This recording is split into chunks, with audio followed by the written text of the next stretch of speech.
Hello and welcome to KYC, a brand new show for NDTV Profit. In this fast-paced world of stock markets, investors are bombarded with information, but what they often lack is a deep, comprehensive understanding of, well, the companies that they are in fact tracking. Well, Know Your Company is a show in which we take you through all that action, in fact, give you some actionable insights as well into these companies. And today we have with us, and well, we're going to talk about a company from the real estate sector, and that is, well, Signature Global. Well, to take us through some of these aspects of the company, I also have with me Anushi, who's going to join us to give us more insight into the company. But let me start by taking a look at what the company does. Now, in terms of course, I've already mentioned the fact that it is a real estate company and well, largely operates in the NCR region. And well, you know, it's transitioned into premium housing in just about 2024.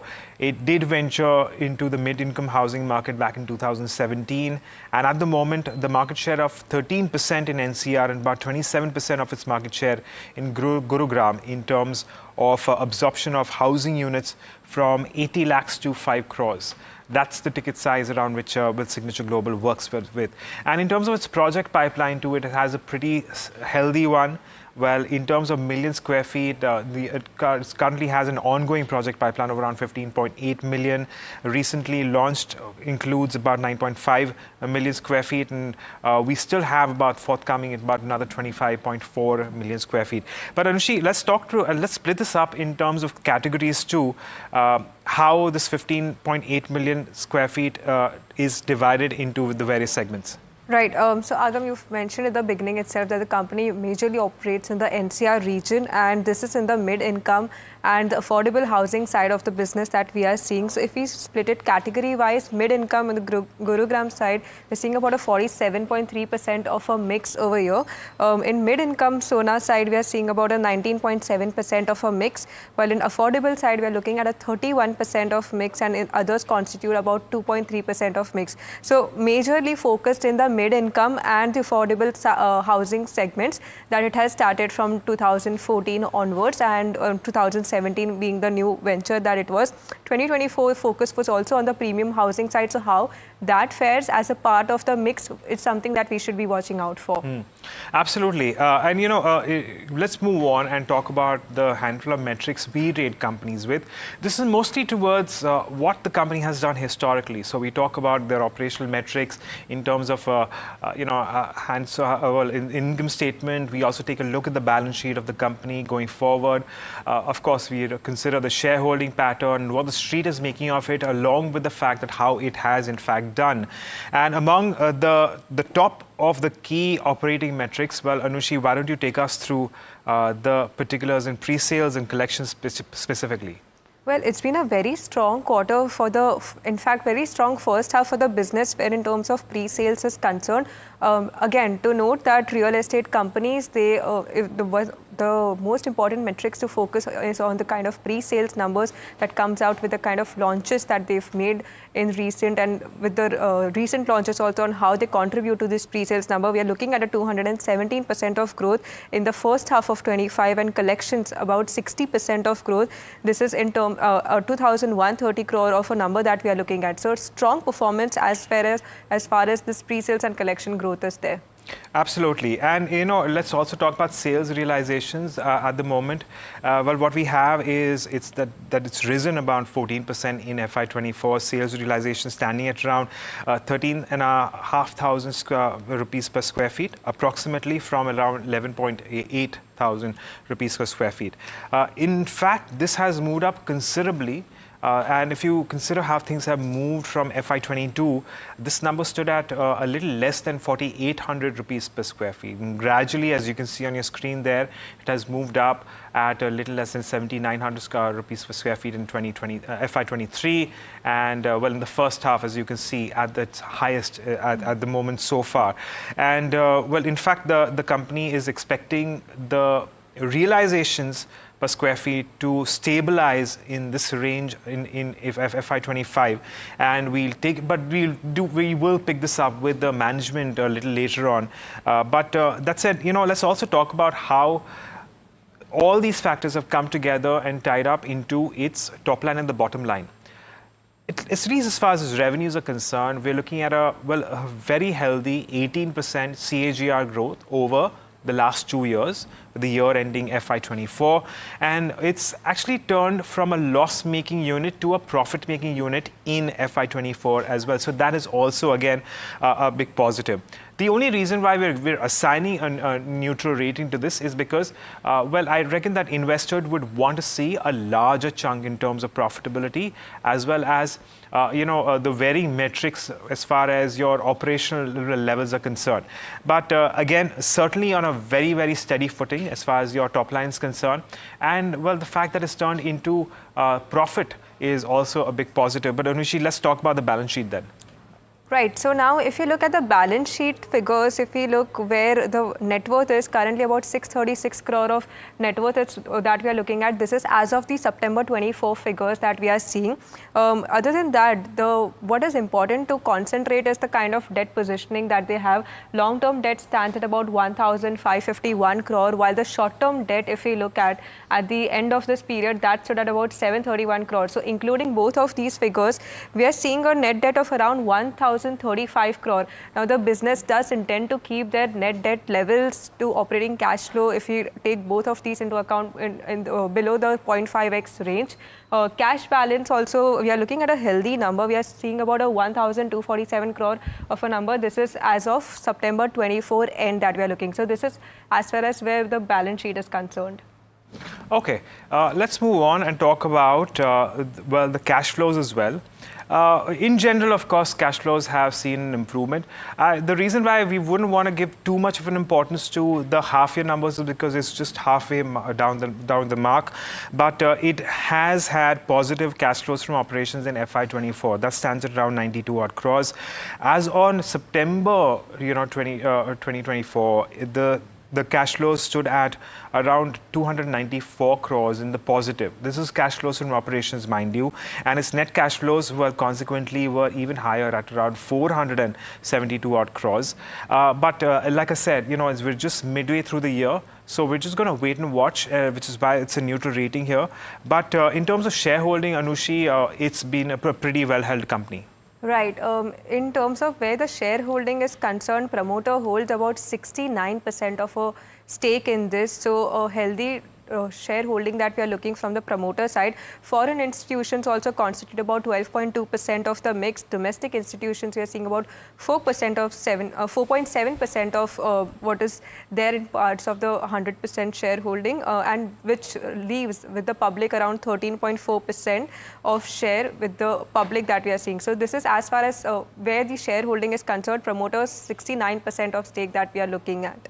Absolutely. Let's move on and talk about, your street credentials. Now, naturally, given the kind of improvement that we've seen in the operating metrics, the last 6 months, well, the share performance has not been that amazing, but we must also bear in mind that the last 6 months in general have not been very kind to the markets as a whole. However, on a one-year basis, it has seen a whopping 46% growth. So not only has it outperformed the benchmarks, but we have seen it give you twice as much as returns of what the mid-cap and the small-cap indices have given. That's a 46% return in the last 12 months.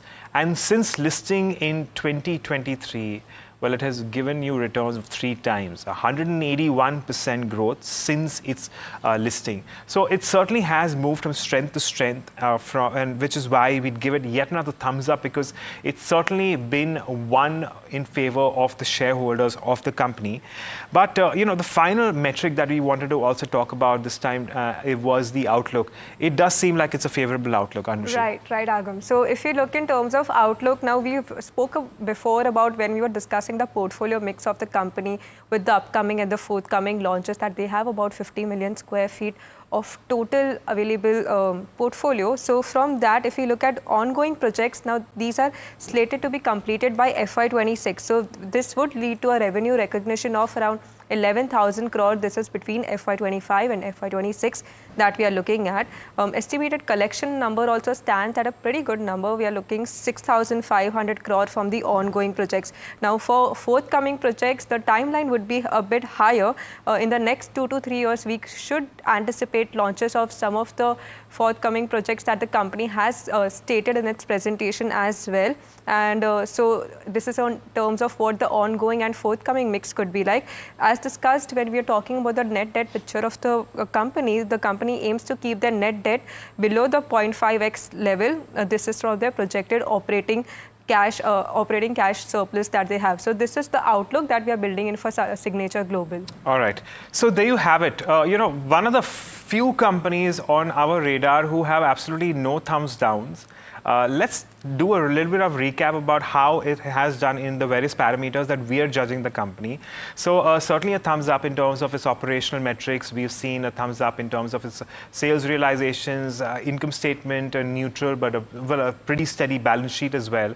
In terms of some of the other parameters, again, pretty steady cash flows. Of course, we will wait till the end of the financial year to give us an even better picture in terms of cash flows.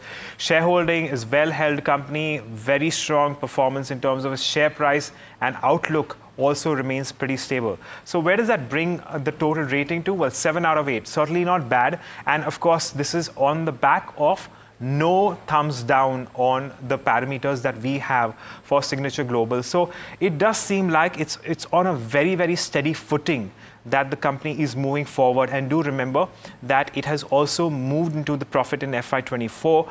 And it all will come down to how things could potentially pan out and whether or not we do see an expansion in the bottom line. But Anushi, stay with us. On that note, let's get in the conversation going on with Rajat Kathuria. He is the CEO of Signature Global. Rajat, good morning and thanks for taking the time out.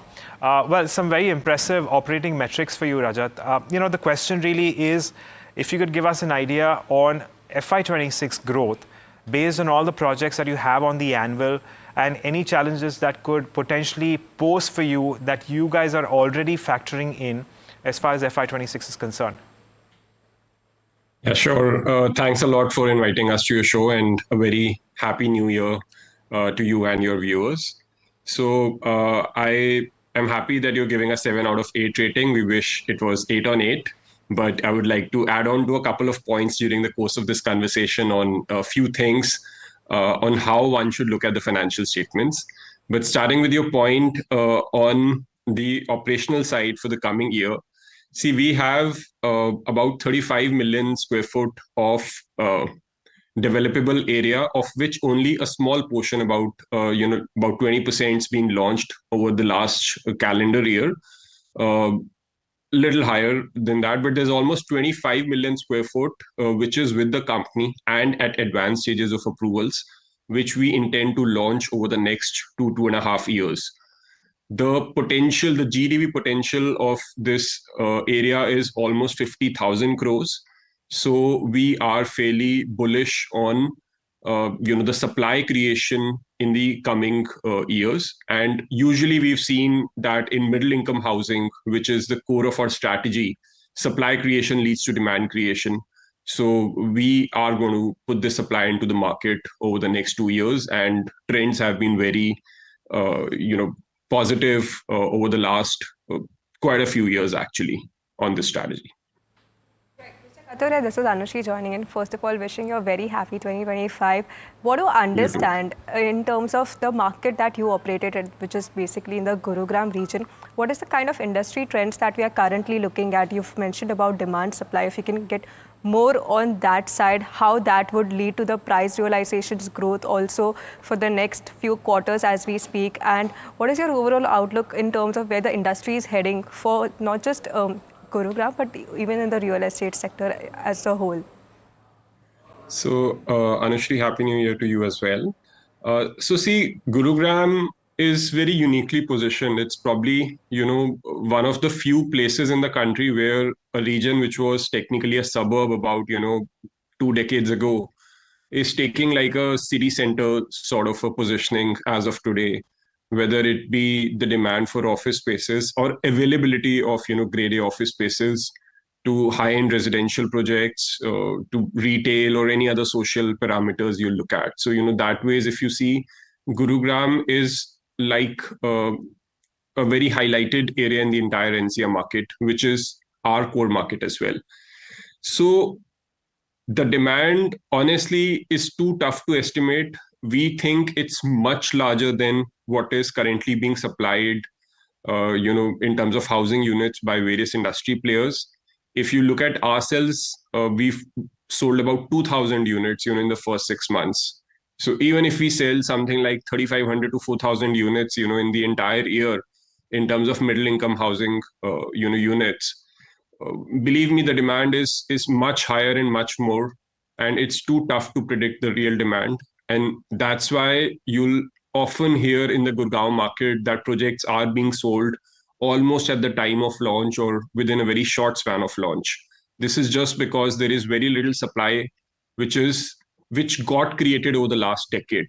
And as supply is getting created now, it is being absorbed at a very swift pace. Right. So now that you've given us a picture on how these realizations could, the demand supply picture is panning out, I want to understand your sense on what is the kind of pre-sales, the kind of collection growth that we can anticipate for not just the FY25 number, wherein you've seen already about 59% of your guidance achieving and 35% in where pre-sales and collections are, but for the next 1 to 2 years perspective as well, what is the kind of growth that we can see?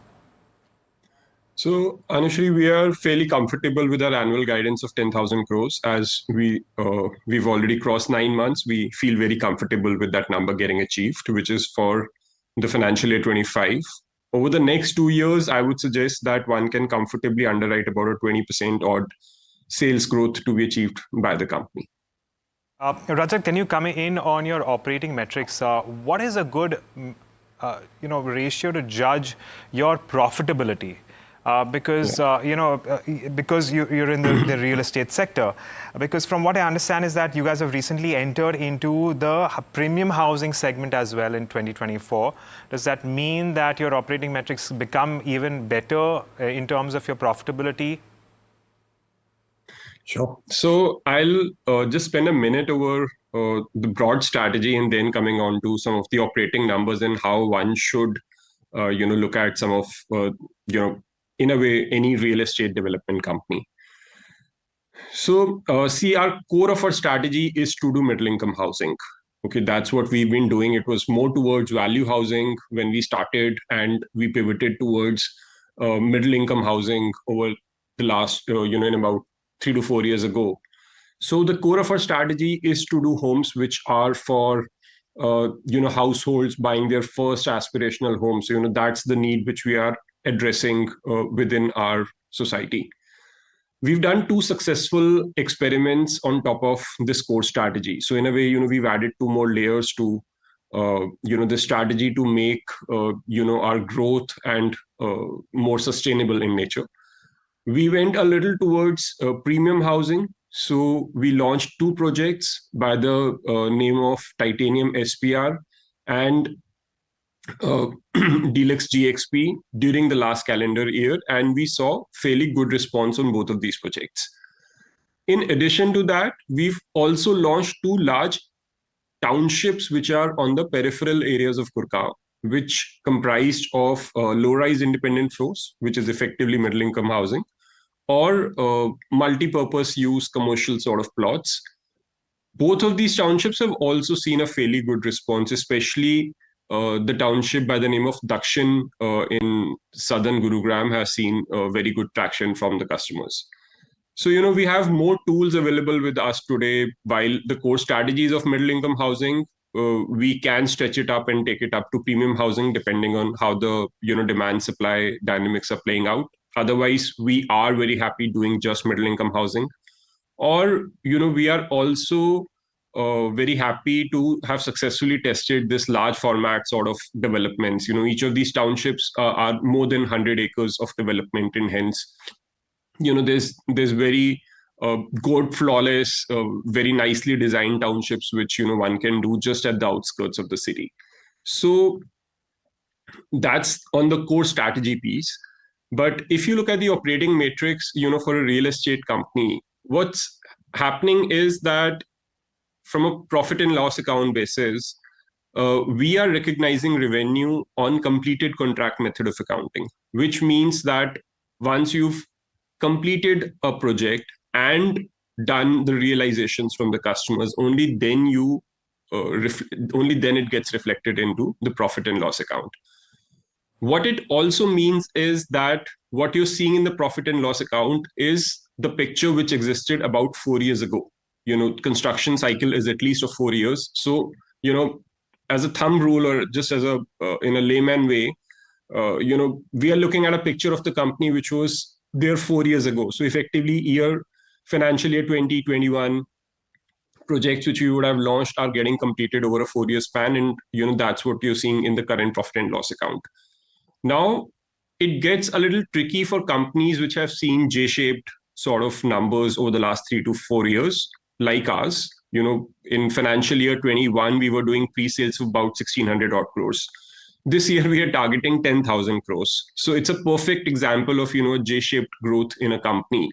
Today, we do, in about 1.5 months, the sales which we did in the entire year in the financial year, 21. So that's why P&L does not show the current situation of the company. Now, the question is, how do you really understand, companies like us? So we've given bunch of, relevant information in our presentation, and we keep updating it. So effectively looking at the KPIs, for instance, we intend to do sales of 10,000 crores. We've talked about doing an average operational profit and EBITDA level profitability of 35%, on these sales being achieved, which means that on this 10,000 crores, the embedded or the implied EBITDA of the company is 3,500 crores. In a lot of these situations, we would have collected healthy collections from the customers, and these are like, done and dusted sales. But yes, the completion will take next 3 to 4 years. In some cases, at the best, 2.5 years. But in the P&L, account, it will show up in about 4 years from today. So, we are earning about 35 odd percent EBITDA on these numbers. You should also look at, collections and the operating surplus which the company is generating. So for the year, we intend to collect about 6,000 odd crores. Our operational surplus post taxes will be about 45%. So, we'll be in that range of 2,500 odd crores of operating surplus. That number stood at about 800 crores of surplus during the first 6 months. So that surplus is available to the company, either for further growth or for debt repayments. So one should look at cash flows, of these companies. And last but not the least, on this portfolio of 35 million square foot, which we were talking about, which has a GDV potential of 50,000 plus crores. This is mostly owned by the company. In real estate space, you will find a lot of companies entering into various kinds of agreements with the landowners, which we've also done. But by and large, this is owned land. The land is sitting in the company. So a good way to understand the balance sheet is that on the asset side, inventory, which is the largest, the most critical number, this 35 million square foot is sitting in the inventory of the company, which has this potential of 50,000 plus crores. Most of that land is owned by us. More than 90% of this GDV belongs to the company. Right. And there is nothing due to be paid on this land. On the contrary, nothing as in, by and large, nothing, there could be minor 10, 20, 50, 100 odd crores sort of numbers. Yeah. But on the liability side, the net debt number is only 1,000 odd crores. Yeah. So that's how, you really understand the balance sheet of the company. Right, Rajat. That was quite a detailed information for the viewers out there who wants to understand the basics of the real estate industry in general. But with this, you've mentioned that you have about 50,000 crore of land GDV potential going forward. Want to get a sense on the kind of completions that we should be watching out for in the next half and even FY26 also, in terms of where this could lead to the top line growth, how this would translate to the revenues and the top line growth for the company as well.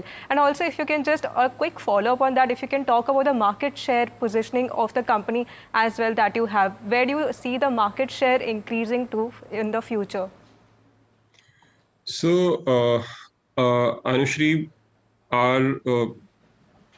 so as far as the market share is concerned, uh, in the middle income segment, you could say we are roughly at about 18 to 20 odd% of market share. We don't do absolutely luxury, or we've not been launching projects in absolute affordable space. So roughly in Gurgaon market, you could say we'll have about an 18 to 20% sort of share in the middle income housing, which is the largest sort of segment. We feel that the market will continue to grow because it's a healthy situation that there are a few players and few large players who are now creating sustained supply in the market, which means that customers have few options available when they go out for making a significant purchase of a housing product. So the market is bound to grow in Gurgaon. And with someone like Signature, the advantage is that we have this land inventory, such a massive dry powder available with us, which will help us to sustain supply. There are quite a few players who do not have such sort of a land inventory position in the Gurgaon. So hence their supplies may get disrupted over the coming years, whereas we'll continue to kind of, come up with regular supply. And hence, our market shares should improve in the quarters to come. All right. Right. Okay. All right, Rajat. That's a lot of clarity, a lot of insight into your business that you've given us. And on that note, thank you for joining us and taking us through all of that. Wishing you as well a very, very happy New Year, and the best wishes going forward. Thank you very much. Well, there you have. That's the management of Signature Global telling us about how things could potentially pan out. But that is all the time that we have for in this edition of KYC. But lots more lined up on NDTV Profits. Stay tuned in, and we'll be just right back.